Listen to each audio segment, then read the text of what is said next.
আশা করি সবাই ভালো আছেন। আজকে মার্কেট অফ এবং রবিবার, আজকে আশুরার বন্ধ, আজকে আমারও ছুটি, যে কারণে আজকে আপনাদেরকে একটা ভিডিও উপহার দেওয়ার জন্য আমি এসেছি। খুবই গুরুত্বপূর্ণ আলোচনা আজকে করব আপনাদের সাথে। কোনো শেয়ারের অ্যানালাইসিস বা কোনো ইন্ডেক্সের অ্যানালাইসিস নয়, যা দেওয়ার আমি গত বৃহস্পতিবারের ভিডিওতে আপনাদেরকে দিয়ে দিয়েছি। বাট আজকে যে বিষয়টা নিয়ে আলোচনা করব, এইটা আমাদের জানা খুবই গুরুত্বপূর্ণ। বিষয়টা কি?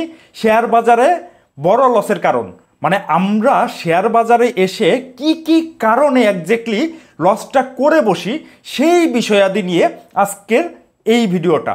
দেখেন, এইখানে আমি 4টা পয়েন্ট নিয়ে এসেছি। 4টার মধ্যে প্রথমটাতে আছে নিউজ বেসড ট্রেড করা, 2 নাম্বার হচ্ছে প্যানিক সেল দেয়া, 3 নাম্বার কি ইপিএস ডিভিডেন্ডের ফাঁদে পড়ে শেয়ার ক্রয় করা, টেকনিক্যাল অ্যানালাইসিসের নামে ইন্ডিকেটরের সিগন্যাল ফলো করে বাই সেল সিদ্ধান্ত নেয়া। এই বিষয়াদি নিয়ে আজকে এই 4টা পয়েন্ট। আরও অনেক কারণ আছে, সেই কারণগুলো হয়তো বা পরবর্তীতে আমি ব্যাখ্যা করবো, বাট মেজর ইস্যু হচ্ছে এই চারটা নিয়েই আজকে আপনাদের সাথে আলাপ আলোচনা করব। তো এই ভিডিওটা একটু লম্বা হতে পারে, কিন্তু ধৈর্য সহকারে দেখবেন। খুবই উপকারী ভিডিও। আমি আমার বাস্তব অভিজ্ঞতা থেকে এই 4টা জিনিস আপনাদের সামনে নিয়ে এসেছি, যেগুলা আমি আমার এই ট্রেডিং জার্নি বা এই শেয়ার বাজারের জার্নিতে যেগুলা আমি পেয়েছি বা যেভাবে আমি নিজে ধরা খেয়েছি, ওই বিষয়টা ফিল্টারাইজ করে আপনাদের সামনে নিয়ে এসেছি যে কি কারণে এক্স্যাক্টলি আমরা এই শেয়ার বাজার থেকে লস করি।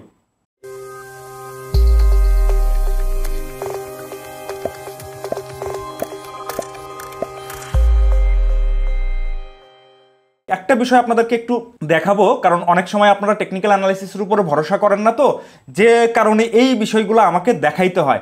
দেখেন, এই যে 21 মে আমি আমার ফেসবুক পেজে একটা পোস্ট করেছিলাম। কি লেখা ছিল? কফিনের শেষ প্যারেকটা আজ মারা হলো। কোনটা? এই যে দেখেন, মিউচুয়াল ফান্ডের সেক্টরাল চার্টে। এটা মিউচুয়াল ফান্ড যখন একটু কারেকশন হয়ে আবার একটু ঝুঁকি মারতেছিল, তখন মানুষ এইটাতে ঢোকার চেষ্টা করতেছিল। ওই মুহূর্তে আপনাদেরকে সতর্ক করে আমি এই পোস্টটা করেছিলাম, এবং এই সেক্টরের চার্টটা দিয়ে এই যে দেখেন, এইখানে কিন্তু আঁকানো ছিল 1.61% কারেকশন কত দূর পর্যন্ত আসতে পারে, এবং ইলিওয়েটিভের সি এইখানে দেখানো ছিল এই যে 5.93 এই জায়গাটাতে। তো চলেন এখনকার বর্তমানে এই সেক্টরের চার্টটা কি অবস্থায় আছে সেটা একটু দেখে আসি। এই যে দেখেন, মিউচুয়াল ফান্ডের চার্ট একজ্যাক্টলি একই, যে বক্সটা আমি আঁকাইছিলাম সেই বক্সের মধ্যে থেকেই ঘুরে যাচ্ছে। এখন মানুষ অনেক কিছু বলতেছে এই মিউচুয়াল ফান্ড সেক্টর নিয়ে, বাট এইখানেই এই দিন দেখেন, আপনারা যদি একটু দেখার চেষ্টা করেন, এই যে বুলিশ ক্যান্ডেলটা ছিল, মানে এই যে পিনালা যে ক্যান্ডেলটা ছিল, সবুজ ক্যান্ডেল যেটা আসলো সেই দিন, এবং ওইটা দেখে অনেকেই এন্ট্রি নেওয়ার চেষ্টা করেছে এবং অনেকে নিয়েছে এবং ফাটছে ওইখানে। এই যে দেখেন, ওই দিনকার পরে এক চুলো বাড়ে নাই, মানে এই ক্যান্ডেলের উপরে এক চুলো যায় নাই। তারপর থেকে এই কারেকশন লেভেল এইখানে এসেই সে ঘুরে যাচ্ছে। তাহলে এই বিষয়গুলো তো আপনাদেরকে জানতে হবে, যে কোথা থেকে ঘুরতে পারে, কোথায় গেলে আমি অ্যাভারেজটা করব। এই বিষয়টা তো আসলে না জানলে ভাই এই বাজারে টিকতে পারবেন না। এইখানে হয়েছে আইডিএম, আমি সবসময় বলি ইন্ডুসমেন্ট ম্যানুপুলেশন, মানে হচ্ছে আপনাকে প্রলোভন দেখাইছে এই জায়গাটাতে একটু বাড়ায়া। তারপরের থেকে যে অনেকেই এই যে সময়টা গেছে, বা যে কারেকশনটা হয়েছে, এই কারেকশনের সময় প্যানিক হয়ে তারা সেল করে দিছে। এখন আবার উত্থান হচ্ছে, আবার নতুন করে কিনবে। তার মানে আলটিমেটলি সে লসটা নিয়ে নিছে, আবার নতুন করে বেশি দামে মিউচুয়াল ফান্ডের স্টক এখন কিনতেছে। বাট একজ্যাক্টলি এন্ট্রি পয়েন্টটা কোথায়, সেই বিষয়টা আমরা জানি না। এটাই হচ্ছে আমাদের বড় প্রবলেম। যাই হোক, এইগুলো নিয়ে আলাপ আলোচনা সামনে আমি করবো কোনো একটা ভিডিওতে, যে এই বিষয়গুলো আপনারা কিভাবে ধরবেন, কিভাবে বুঝবেন। বাট আজকে একটা কোর আলোচনা আপনাদের সাথে করতে চাচ্ছি, সেইটা হচ্ছে কেন আমরা শেয়ার বাজারে বড় লসের কারণ হয়। এই একটা কারণ আপনাদেরকে দেখাইলাম। আসলে একজ্যাক্টলি আমরা কোথায় এন্ট্রি পয়েন্ট, কোথায় অ্যাভারেজ পয়েন্ট, এই বিষয়টা আমরা জানি না। এটাও একটা কারণ। তার মধ্যে এই 4টা কারণ আজকে নিয়ে এসেছি, আরও অনেকগুলো কারণ আছে, সেই বিষয়গুলো নিয়ে ধাপে আপনাদের সাথে আলোচনা করব। তো এই যে দেখেন, সর্বপ্রথম হচ্ছে কি, 1 নম্বরে নিউজ বেসড ট্রেড করা। আসলে হয়েছে কি ভাই, আমরা যখন বাজারে ট্রেড করি, তখন বাজারে অনেক রকম নিউজ থাকে, অনেক কাছের ভাই ব্রাদার থাকে, অনেকেই মামুদের খুব ক্লোজ থাকে।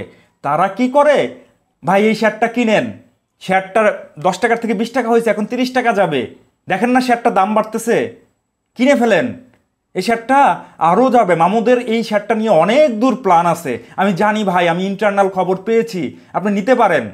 এই টাইপের নিউজ বেসড যারা ট্রেড করে, কোনো রকম টেকনিক্যাল অ্যানালাইসিস, কোনো রকম ফান্ডামেন্টাল অ্যানালাইসিস, এই টাইপের কোনো অ্যানালাইসিস তারা করেন না।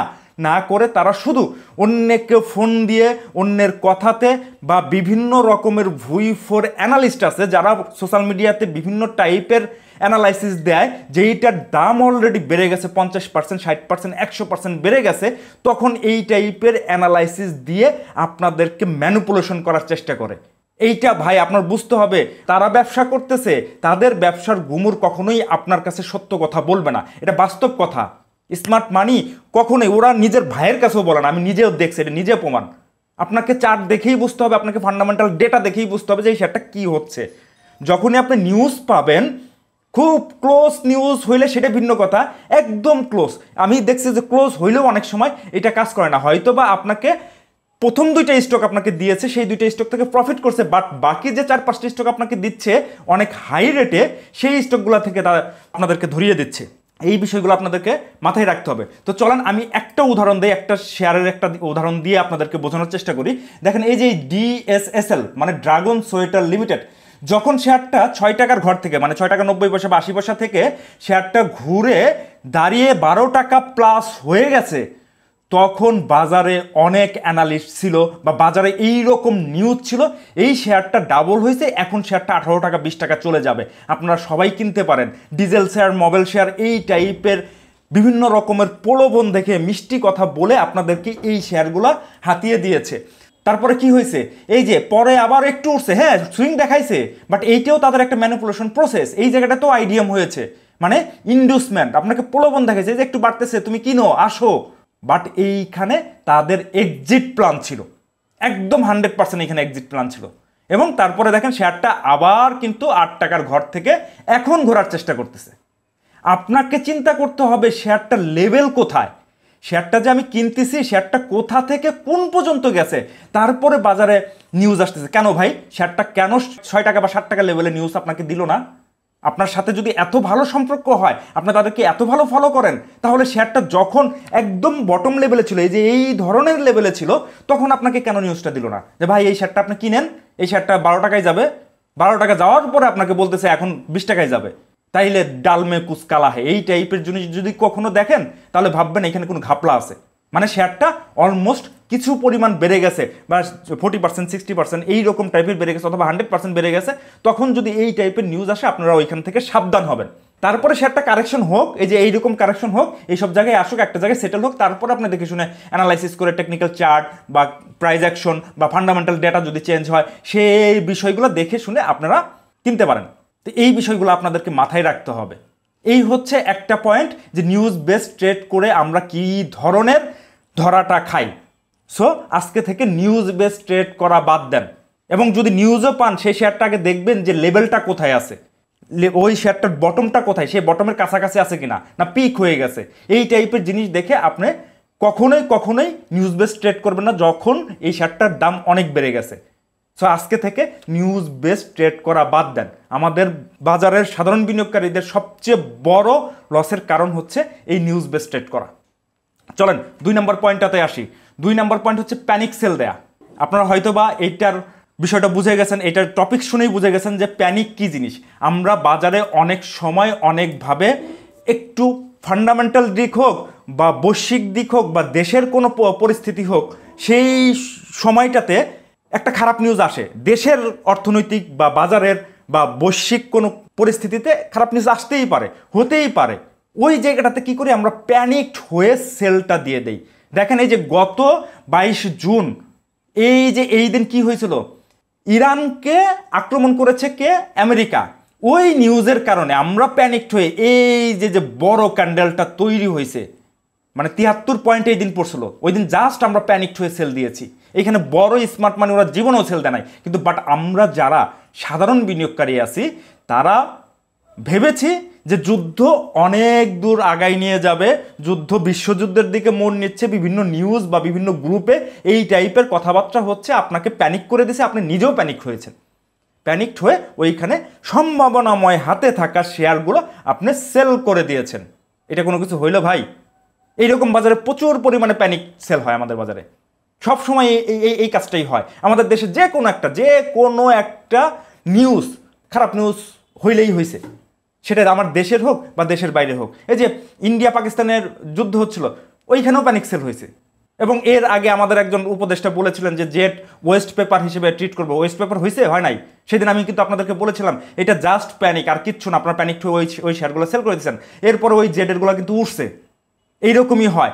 এই টাইপের প্যানিক সেল যখন আসে তখন আপনি জাস্ট অবজার্ভ করবেন, আপনি কিচ্ছু করবেন না। ওই দিন কেনারও দরকার নাই। প্রয়োজন হইলে আপনি যদি ভালো সূক্ষ্ম হয়ে থাকেন বা আপনার হাত যদি পাকা হয়ে থাকে তাহলে ওই দিন কিনতে পারেন, অথবা তার পরের দিন আপনি কিনেন, যে আরেকটু কতটুকু কারেকশন হইতে পারে ওইটা দেখে।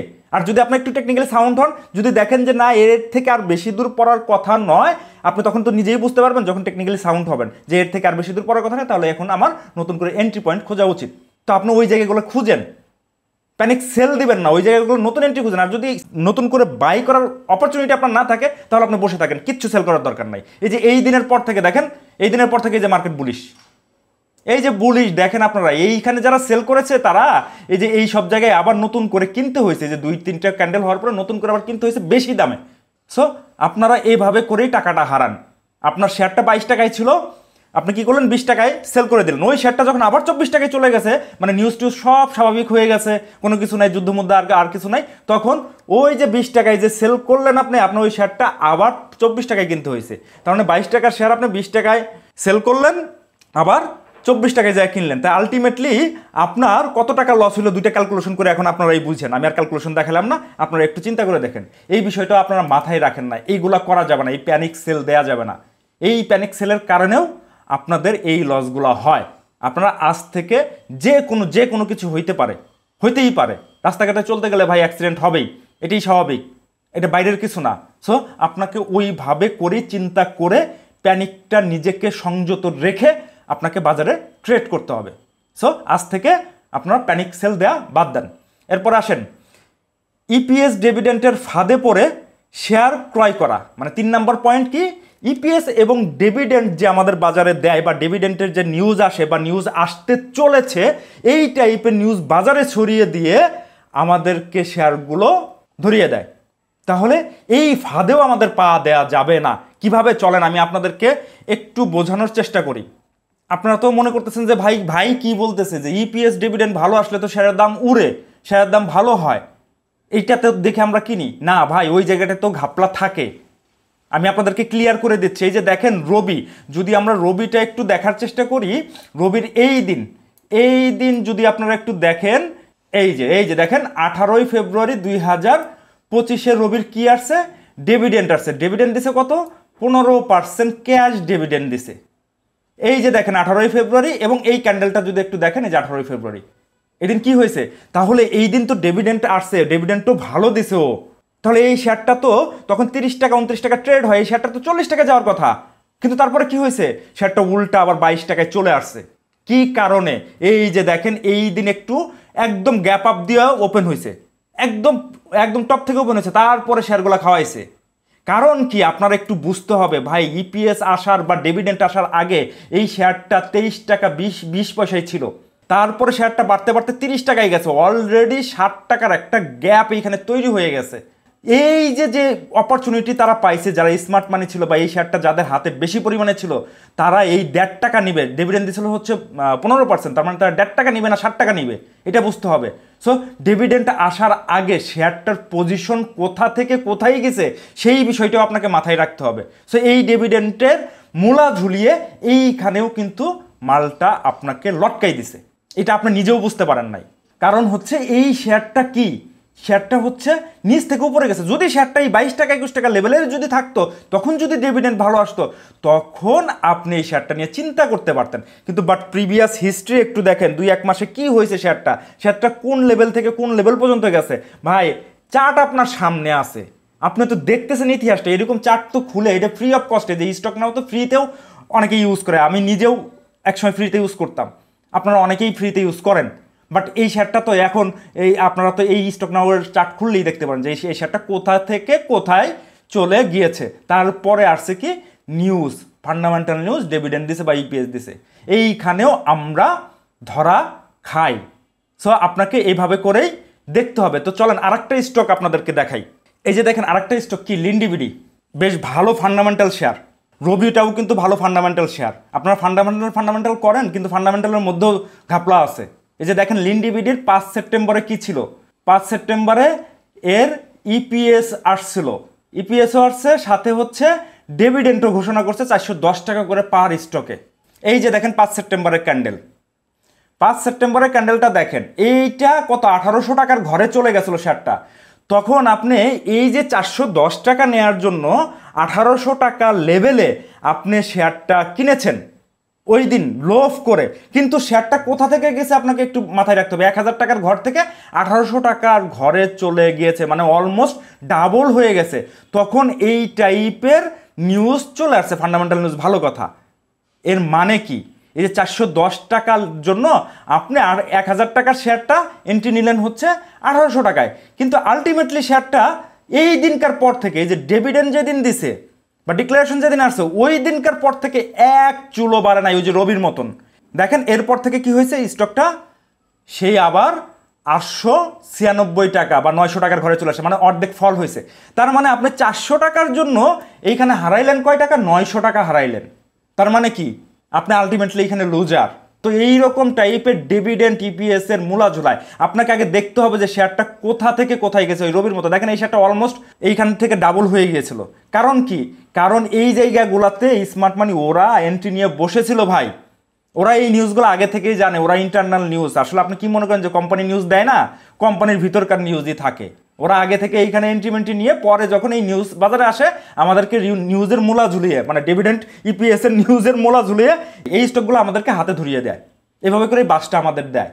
সো আপনাকে আগে চিন্তা করতে হবে যে এইখানে কি লেভেলে ছিল। আপনি যদি এই লেভেলে নিতে পারতেন তাহলে ভালো ছিল, আর এই লেভেলে যদি নিউজ আসতো তাহলেও ভালো, আপনি কিছু পয়সা এখান থেকে মেক করতে পারতেন। বাট আপনার পজিশনটা কোথায়, পজিশনটা খুবই গুরুত্বপূর্ণ। যে ইপিএস এবং ডিভিডেন্ড আসতেছে এটা দেখে আমি ঝাঁপাই পড়লাম, সবাই কিনতেছে, সবাই বলতেছে যে স্টকটা 410 টাকা আমার ডিভিডেন্ড দিচ্ছে, আমিও কিনি, এটা ডিভিডেন্ড তো অনেক বেশি। বাট আপনি ফান্ডামেন্টাল দেখেও কিনলেন, আপনি খাইলেন ধরা। আমাদের দেশে এই জন্য আমি বলি, আমি কোনো সময় ওইভাবে করে ফান্ডামেন্টাল দেখি না, আমি দেখি জাস্ট চার্ট। যে স্টকই হোক আমি চার্ট দেখি, যে চার্টের পজিশনটা কোথায় আছে, প্রাইসটা কোথায় আছে, এখান থেকে কত দূর যাইতে পারে, ওই জিনিসটা ফলো করি। বাট আপনি এইখানে যারা কিনেছেন, যারা লিন্ডিবিডি ওই লেভেলে এই দিন যারা কিনেছে, বা রবি এই দিন যারা কিনেছেন, তারা যদি আমার ভিডিও দেখে থাকেন তাইলে তারা এই মুহূর্তে আপনাদের ভুলগুলো বুঝতে পারতেছেন যে ভাই তো ঠিকই কথা বলছে, আমি এইখানেই আটকে গেছি। দেখেন আপনার মনের কথা আমি বলতেছি, কিভাবে আপনার মনের কথা আমি বলতে পারছি। ভাই আমি এই টাইপের জিনিস করে আসছি, আমার প্রিভিয়াস এক্সপিরিয়েন্স থেকে আমি বলতেছি। এরকম ধরা আমিও অনেক খেয়েছি, অনেক ঘাটের পানি খাওয়ার পরে আজকে আপনাদের সামনে এই ধরনের কথা বলতে পারতেছি, এই ধরনের অ্যানালাইসিস নিয়ে আসতে পারতেছি। সো আপনারাও একটু শিখেন, এই বিষয়গুলো ধরার চেষ্টা করেন। এই যে আমার মতো যারা আরও অনেকেই আছে কন্টেন্ট ক্রিয়েটর, বা অনেক বই পুস্তক আছে, বা অনেক ভালো ভালো অ্যানালিস্ট আছে, তাদের ভিডিওগুলো দেখেন, দেখার পরে আপনি বোঝার চেষ্টা করেন যে এনারা কি বলার চেষ্টা করতেছেন এবং কেন বলতেছেন। ভাই এক্সপিরিয়েন্স ছাড়া কথা বলি না, কারণ এই সব জায়গায় আমরা ধরা গেছি। এবং এই যে এই দিনও আপনার আমি আর দেখাইলাম না, এই যে 20 জুনে এইখানেও একটা ফান্ডামেন্টাল নিউজ আসছিল, এইখানে কোনো লিমিট ছিল না, এইখানেও তারা ধরা খাইছে। এবং এইখানে আসছে, আসার পরে যে যখন কমতেছে তখন আবার সেল করে দিচ্ছে, আবার যখন উপরে উঠতেছে আবার এইখানে যা ধরা খাইছে, মানে বারবার করে আমরা এইখানে ধরা খাই। এই জায়গায় একবার ধরা খাইছে, বাট যখন কমতেছে এইখানে সেল করছে, সেল করার পরে আবার এইখানে আর কিনে নাই, পরে যখন আবার বাড়তেছিল তখন আবার এইখানে কিনে ধরা গেছে। মানে আলটিমেটলি সব জায়গায় যেভাবেই আপনি করেন সেইভাবেই ধরা খাচ্ছেন। তো এই বিষয়গুলো আপনাদেরকে সুন্দর মতো জানতে হবে, বুঝতে হবে ভাই। আসলে না জানলে, না বুঝলে এই বাজার থেকে জীবনেও আপনি মানি মেক করতে পারবেন না, আমি 100% লিখে দিতে পারি। আপনারা নিজেদের কাছে একটু প্রশ্ন করেন যে এই টাইপের কাজ আপনারা করছেন কিনা, এই টাইপের কাজ করছেন, কিন্তু কখনোই এই জিনিসটা যে ভুল হচ্ছে, এই জিনিসটা যে কেন ফেল করলো, কি কারণে ফেল করলো, স্মার্ট মানির প্লে কি ছিল, এর পিছনের গল্প কি ছিল, সেইটা কখনো আইডেন্টিফাই করার চেষ্টা করেন নাই। চেষ্টা যদি করতেন তাহলে আজকে আপনারা বেশ ভালো থাকতেন। আমি এই বিষয়গুলো, প্রিভিয়াস হিস্ট্রিগুলো আমি দেখার চেষ্টা করি যে এইখানে কী ধরনের ঘটনা ঘটেছে। ম্যাক্সিমাম স্টক এরকম দেখবেন, শুধু তো আপনাদের রবি এবং লিন্ডিবিডি দিয়ে উদাহরণ দিলাম, আপনি যতগুলো স্টক দেখবেন যে একটা পিক লেভেলে চলে গেছে, তখন যদি ভালো নিউজ আসে, ওই যে ডিএসএসএল ওই টাইপের যদি নিউজ আসে, তাহলে ভাববেন যে এইখানে কোন একটা ঘটনা ঘটে গেছে। সো আপনারা আজ থেকে এই টাইপের জিনিসগুলো একটু মাথায় রেখে তারপরে দেন বাজারে ট্রেড এক্সিকিউশন করবেন। 3 নম্বর গেল। 4 নম্বর কি, টেকনিক্যাল অ্যানালাইসিস এর নামে ইন্ডিকেটর সিগন্যাল ফলো করে বাই বা সেল করার সিদ্ধান্ত নেয়া। মানে আমরা বাজারে যে টেকনিক্যাল অ্যানালাইসিসগুলা করি, আসলে অনেকে ইন্ডিকেটর বেস ট্রেড করে না, আমি দেখি আর হাসি।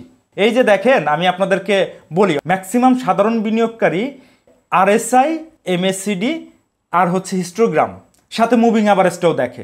এই কয়েকটা ইন্ডিকেটরের উপর ডিপেন্ড করে তারা কি করে, ট্রেড এক্সিকিউশন করে, হয় বাই করে নাই সেল করে। এই যে দেখেন RSI এত ভালো ইন্ডিকেটর, এটা ভালো ইন্ডিকেটর, আমি বলবো না যে খারাপ, ভালো ইন্ডিকেটর, বাট এইটাও আপনাকে কনফিউজ করে। কিভাবে কনফিউজ করে দেখেন, আমি আপনাকে দেখাচ্ছি। আমরা কি জানি RSI 30-এ আসলে একদম বাই পয়েন্ট, এরকমই তো শেখায় আপনাদেরকে অ্যানালিস্টরা, যে 30-এ আসলে বাই করো আর হচ্ছে কত 70 বা 80-তে গেলে আপনারা সেল করো, এইরকমই কোনো কিছু একটা শেখায়, তাই না? এই যে 30-এ আসছে, এইখানে দেখেন 30-এ আসছে এবং ইন্ডেক্স ছিল কত পয়েন্টে, এই যে 5100 পয়েন্টে এই ক্যান্ডেলে দেখেন। এটা কিন্তু আরও কারেকশন হয়ে গেছে, 30-এ আসার পরেই যে ঘুরছে বিষয়টা এইরকম না, আরও কিন্তু কারেকশন হয়েছে এবং RSI-কে এক জায়গায় ধরাই রাখে, যে একটা জায়গায় যে এই জায়গাটাতে ধরাই রেখে ইন্ডেক্স কারেকশন হয়ে একদম কত পর্যন্ত চলে গেছে, এই যে 4600-4500 লেভেল, মানে আরও 600 পয়েন্ট কারেকশন হয়েছে। তার মানে কি, এইখানে যারা 5100 লেভেলে যারা এন্ট্রি নিয়েছিলেন এই শুধুমাত্র RSI দেখে, তাদের স্টকগুলো এইখানে কারেকশন হয়ে গেছে 30%-40%-এর মতন। সো এই টাইপের ইন্ডিকেটরের উপরে শুধুমাত্র বেস করে থাকবেন না। বাট এইগুলা কোর অ্যানালাইসিস না, শুধুমাত্র সিঙ্গেল ইন্ডিকেটর বা এই কয়েকটা ইন্ডিকেটরের উপর বেস করে আপনি ট্রেড করবেন, আপনি পারবেন না। এই টাইপের ইন্ডিকেটরের সবচেয়ে লসের কারণ আমাদের।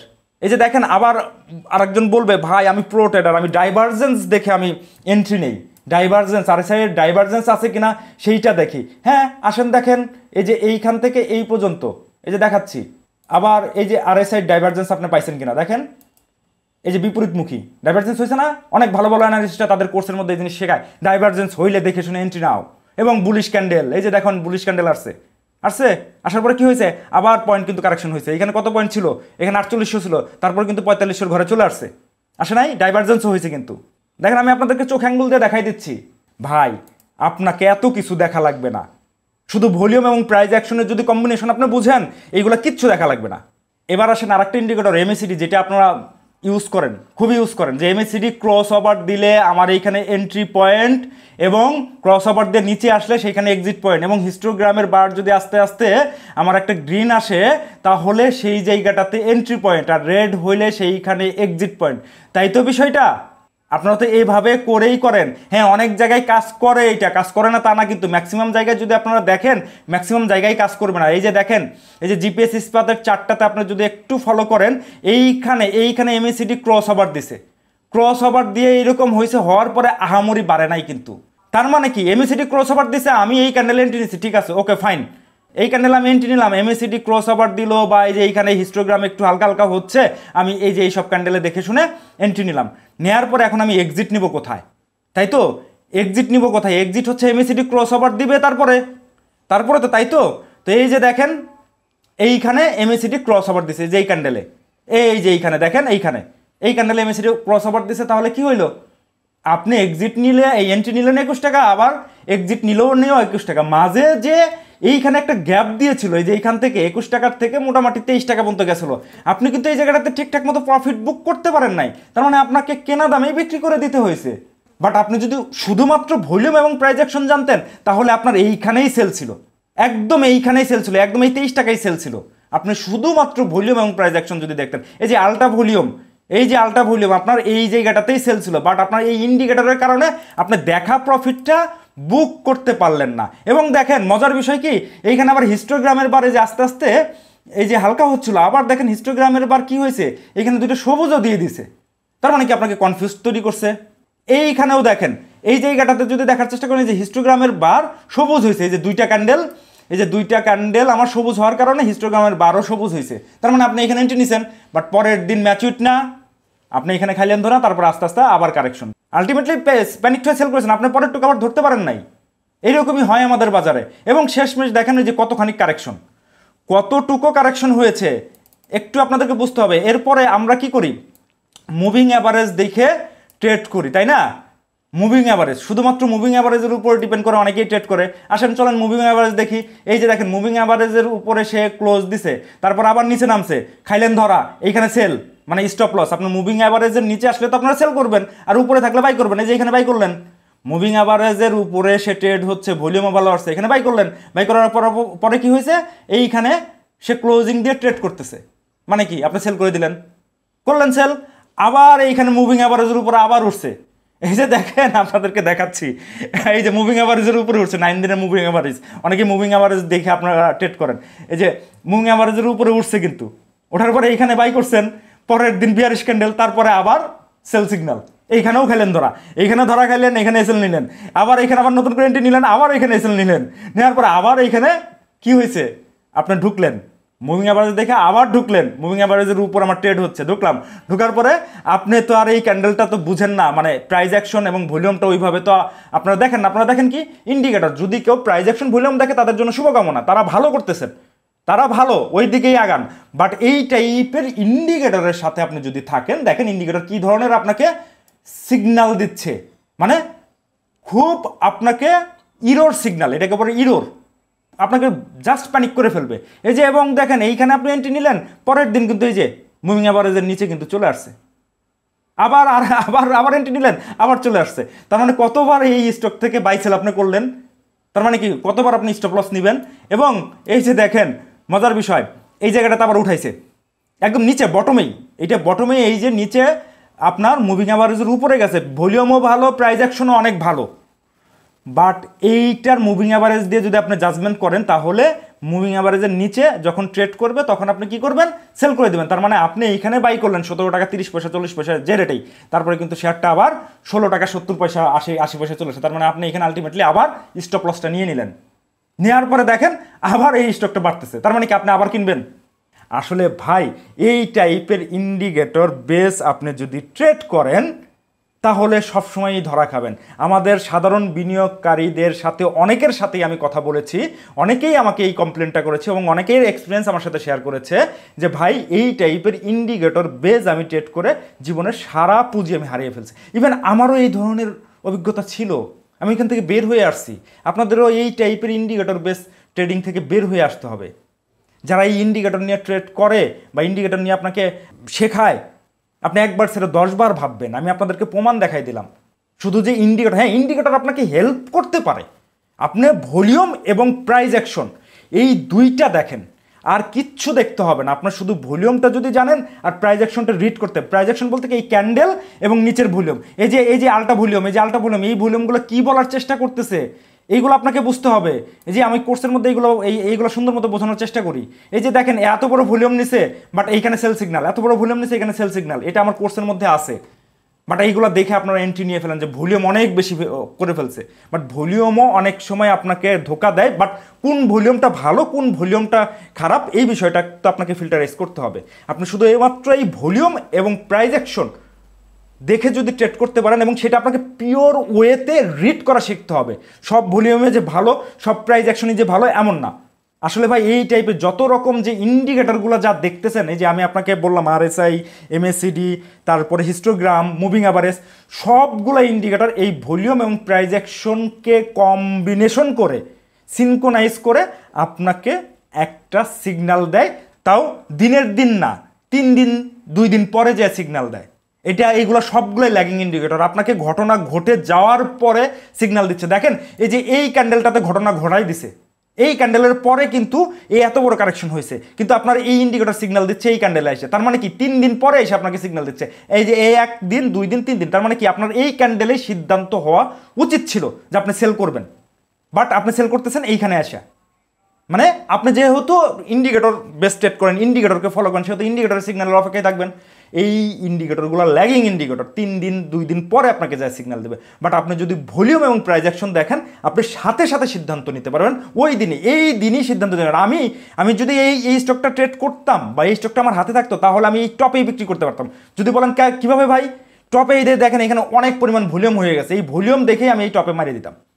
তখন এই বিয়ারিশ হওয়ার অপেক্ষাও রাখতাম না, আমি এই টপেই মারতাম। এই যে এই ক্যান্ডেলটা তো দেখেন উপরে ওপেন হয়েছে, আস্তে আস্তে মারতেছে, যখন মারতেছে তখন আমি যে এই লেভেলে বিক্রি করে বাড়াই যেতাম।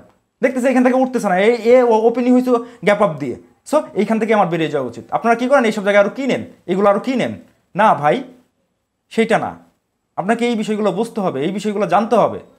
না জানলে জীবনেও আপনি এইগুলা নিয়ে কাজ করতে পারবেন না। পারবেন না মানে পারবেন না। আপনাদেরকে আজকে যে 4টা টপিকস নিয়ে আলোচনা করলাম, এই 4টা টপিকস আমাদের শেয়ার বাজারের সবচেয়ে বড় লসের কারণ। এর সাথে আরও বেশ কিছু জিনিসপত্র আছে যেগুলো নিয়ে আমি আপনাদেরকে একটা ভালো খবর দিতে চাই, আপনাদের জন্য সুখবর দিতে চাই। সেটা হচ্ছে আমি একটা ইবুক লিখতেছি, যেটা হচ্ছে বাজারে শুধুমাত্র কি কারণে আমরা কি ভুলের জন্য আমরা বাজারে লস করি এই শেয়ার বাজারে, সেই বিষয়ের উপরে, সেই টপিক্সের উপরে ইন্ডিভিজুয়ালি আমি একটা ইবুক রেডি করতেছি। সেইটা আপনারা পেয়ে যাবেন খুব দ্রুতই। আমার লেখা শেষ, এখন টাইপিংয়ের মধ্যে আছে, আপনারা খুব সুন্দর মতো পেয়ে যাবেন। আপনি যে কোনো একটা কাজ করতে যাচ্ছেন, সেই কাজটা হচ্ছে না আপনার, কেন হচ্ছে না সেই সমস্যা যদি আপনি খুঁজে বের করতে পারেন, মানে ওই কাজটা করার জন্য আপনার কি প্রবলেম হচ্ছে, সেই প্রবলেমটা যদি আগে আইডেন্টিফাই করতে পারেন, তাহলে আপনার 80% কাজ হয়ে যায়, বাকি 20% কাজ থেকে ইমপ্লিমেন্ট। যেমন আমাদের যদি শরীরে কোনো রোগ হয়, রোগের আগে কি করি, আমরা ডায়াগনোসিস করি যে আসলে রোগটা কি হচ্ছে বা কোথায় রোগটা হয়েছে।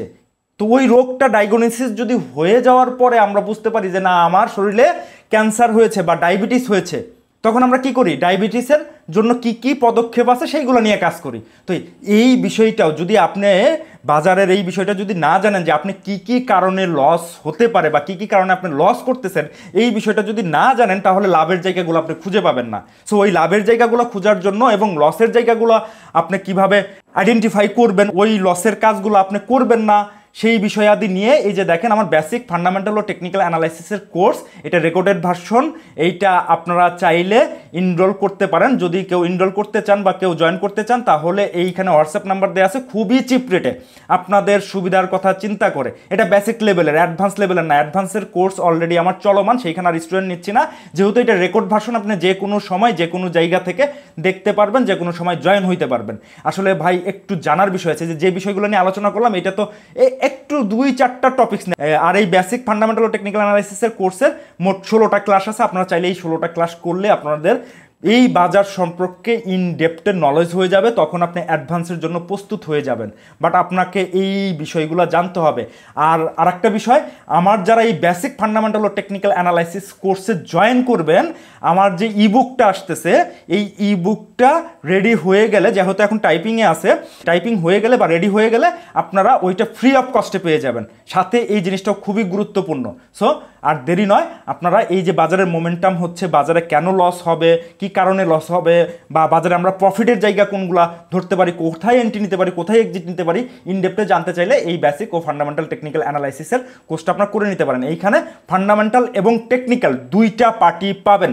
সাথে আমার ইবুকটাও গিফট হিসেবে আপনাদেরকে দিয়ে দিব। আমি সবাইকে দিব না এই মুহূর্তে, আপনারা যারা এই কোর্সটাতে এনরোল করবেন তারা আমার এই ইবুকটা পাবেন। তবে হ্যাঁ, এখন জয়েন করলে হয়তো এই বুকটা রেডি হইলে তখন আপনারা পেয়ে যাবেন। সো আর দেরি নয়, এখনই এই হোয়াটসঅ্যাপে নক করুন। আশা করি আপনাদেরকে আমি সহযোগিতা করতে পারবো। তো ভিডিও আজকের মতো এখানেই শেষ করছি। ভালো থাকবেন, সুস্থ থাকবেন, আপনাদের ট্রেডিং জার্নি শুভ হোক।